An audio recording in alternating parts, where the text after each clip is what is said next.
So it is about 6 a.m. on April 18th. I've been up every couple hours out in the barn checking on Ivy because last night I noticed she had come into milk and I wanted to not be too far away because even though it's April, it got down to like 25 degrees last night. So hopefully it doesn't get that cold again. It's looking to be a nice day today. Around 50 degrees, 54 I think is the high Fahrenheit. So she's just started pushing this check that I came out for. So she wasn't pushing a couple hours ago, but she is now. So I'm going to stay close and make sure all goes well.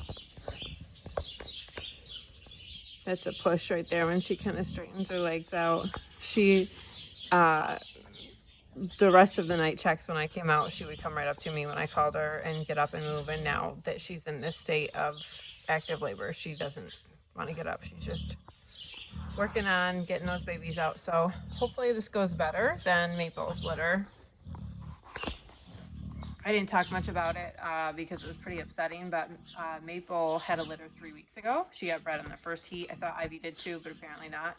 And that was the end of March when it should still be decent temperatures. But of course, the one day that Maple decided to farrow, it was like 10 degrees that night.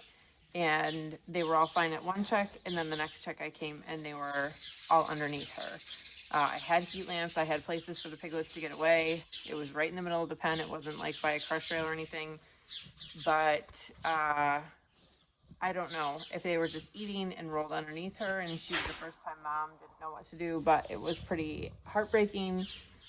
They weren't very thrifty piglets from the beginning as far as eating went, and then so that's why I was out there often checking on them because it was so cold, but they just didn't survive. So that was pretty devastating, and so I'm really kind of nervous. I've never had such a tragic situation with a litter of Kunekunes before. So I'm hoping that this litter goes better with another first-time mom. I've got a lot of first-time moms this year, so just hoping that these babies eat better, and it's going to be warmer after this morning. Once it warms up, it's going to be in the 50s, and then it shouldn't get below freezing at night this week again, so should give them a good chance to get hardy, hopefully. So we are up to 5. This is the firstborn boy, and that's the brother, and then these 3 are girls. So the 3 orange or ginger and black have waddles, and so far the 2 boys do not, but everybody's doing great and eating a ton. This is the youngest one. This is the one that was just born. And so it's kind of easy to tell who's who. So I think we are done. It is 9:30. So 2 hours since we started. She really was done in an hour, but I've been sitting here for all that time making sure because she just now got up to eat.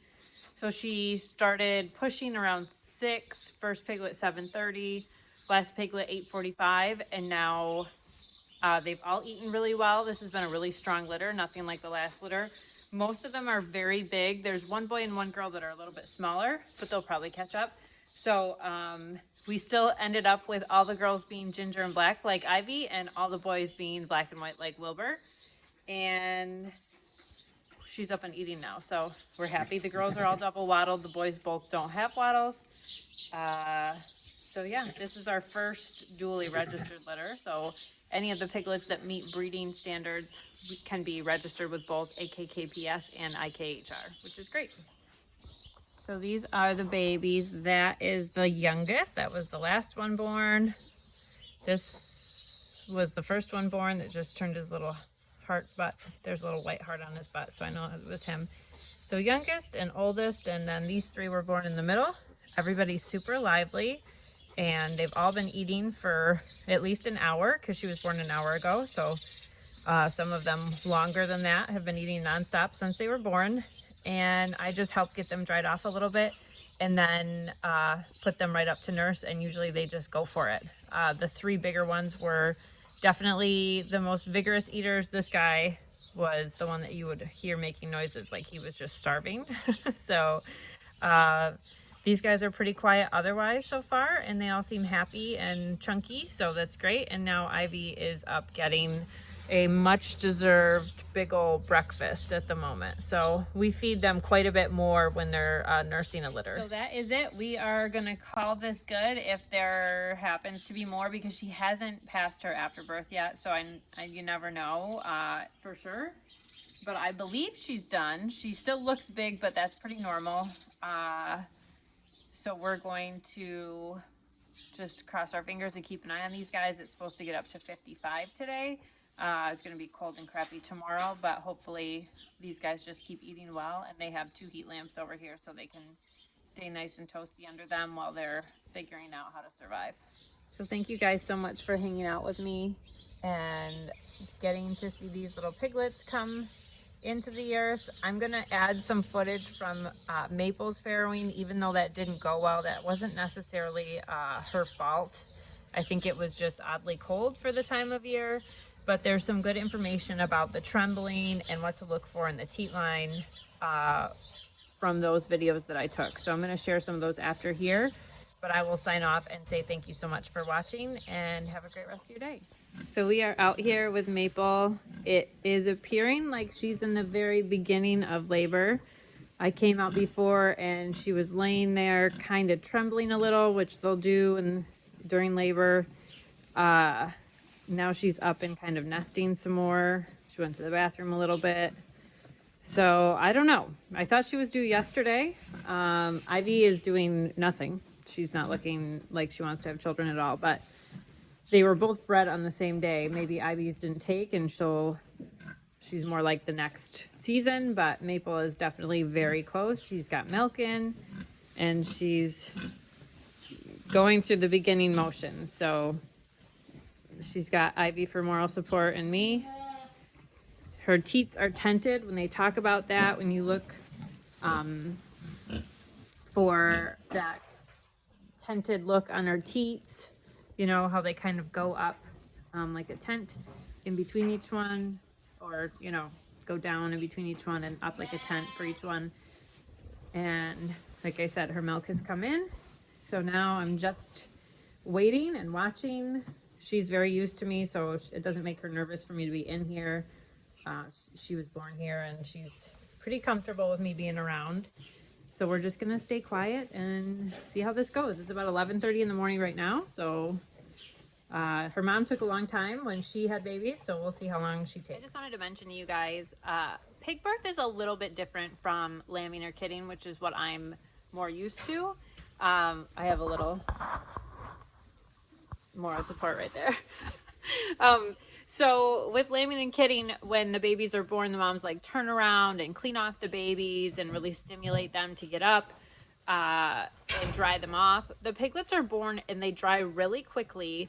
I do have towels here just for my own like sense of doing something, but they dry off really quickly, and then they're intended to go and fend for themselves and find the food.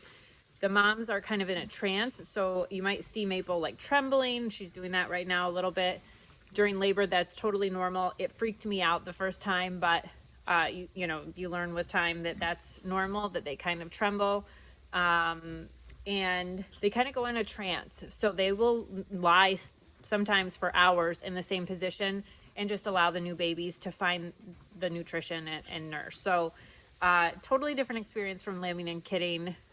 So just something to keep in mind if you're raising pigs, especially Kunekunes. We don't use farrowing crates or anything here. In fact, these girls will go outside with their babies as soon as it's warm enough because they do like to eat grass. So they'll go outside and learn about electronet and everything else with their moms because their moms will be the best teachers for them.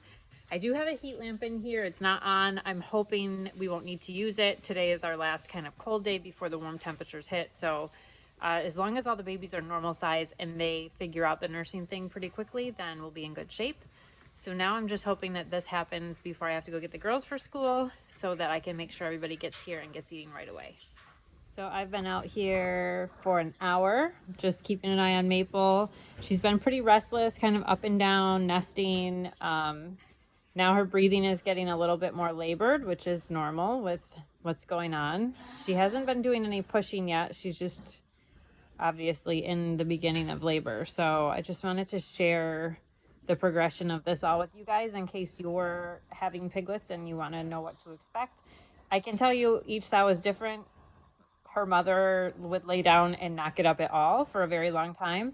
But Maple has been kind of up and down. So I'm just sharing this with you guys so you can learn from what's going on. So we'll see. Hopefully piglets soon.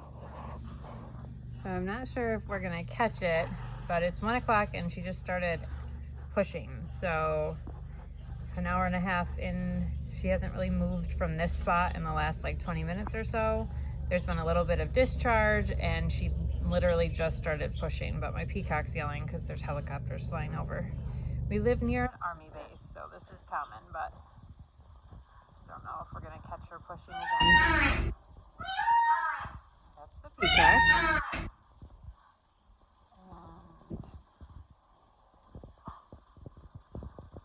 But you can tell she's pushing because she kind of scrunches herself in and makes a bit of a noise. So we'll just keep an eye.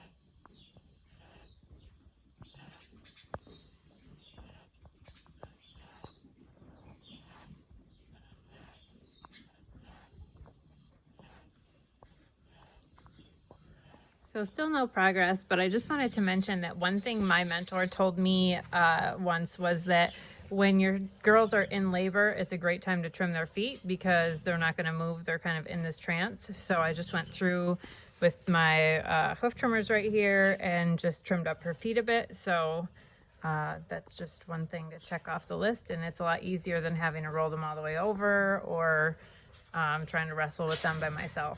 Just easy to do. I hope you guys can learn from some of this information and it helps take some of the stress out of your farrowing. I appreciate you hanging out and watching. If you haven't already, make sure you hit that subscribe button and stay tuned because we'll be following along as these piglets grow up.